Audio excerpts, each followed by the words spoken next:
आज हम कक्षा 9 की सामाजिक विज्ञान की किताब लोकतांत्रिक राजनीति आई से एक बहुत ही जरूरी और दिलचस्प पाठ पढ़ेंगे जिसका नाम है भारतीय सरकार का कार्य। चलिए हम इस पाठ को एक कहानी के रूप में समझते हैं।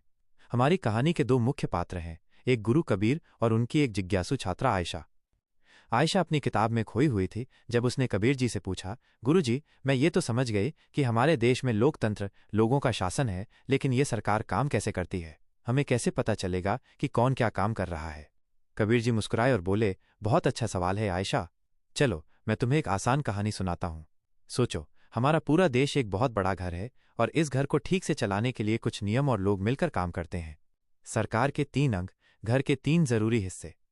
कबीर जी ने आगे बताया, हमारे इस बड़े घर को चलाने के लिए सरकार के 3 मुख्य अंग हिस्से होते हैं, कार्यपालिका, विधायिका और न्यायपालिका।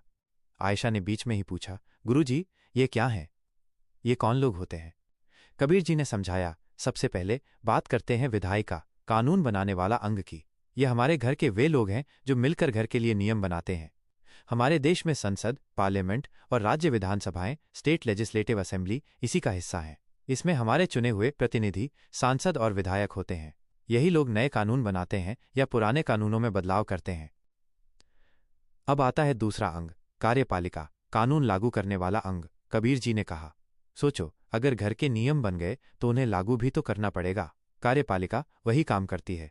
इसमें राष्ट्रपति, प्रधानमंत्री और मंत्रिमंडल के सदस्य शामिल होते हैं। वे सुनिश्चित करते हैं कि जो कानून विधायिका ने बनाए हैं वे ठीक से लागू हों और देश का प्रशासन, देश को चलाने का काम सही ढंग से चले। आयशा ने सिर हिलाया, अच्छा, तो कानून बनाने वाले अलग और लागू करने वाले अलग होते हैं? बिल्कुल सही, कबीर जी ने कहा। और अब तीसरा और सबसे जरूरी अंग है न्यायपालिका, न्याय देने वाला अंग।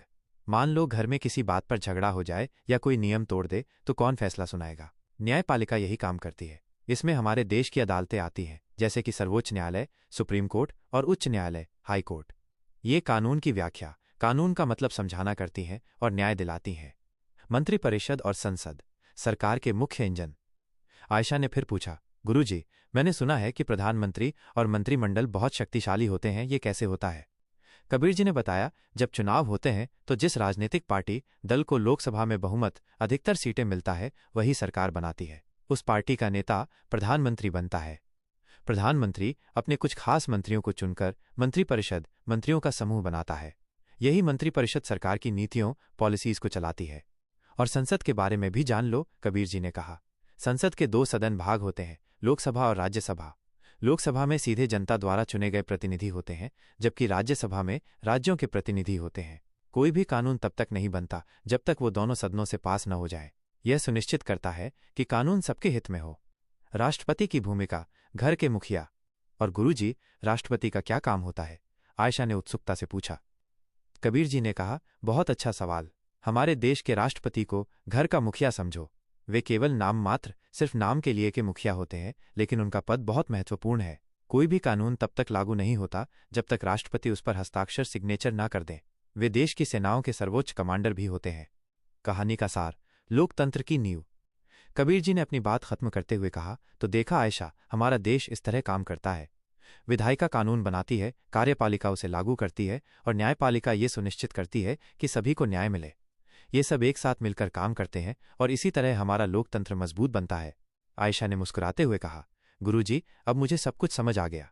आपकी कहानी ने इसे इतना आसान बना दिया। इस कहानी से हमने सीखा कि भारतीय सरकार किस तरह 3 मुख्य अंगों में बंटकर काम करती है और कैसे प्रधानमंत्री, मंत्रिपरिषद और राष्ट्रपति अपनी अपनी भूमिका निभाते हैं। ये सभी अंग एक दूसरे पर नियंत्रण, चेक एंड बैलेंस रखते हैं, जिससे कोई भी अंग अपनी शक्तियों का गलत इस्तेमाल न कर सके। अब आप बताइए, आपको ये कहानी कैसी लगी और क्या आप भी सरकार के बारे में कुछ और जानना चाहते हैं?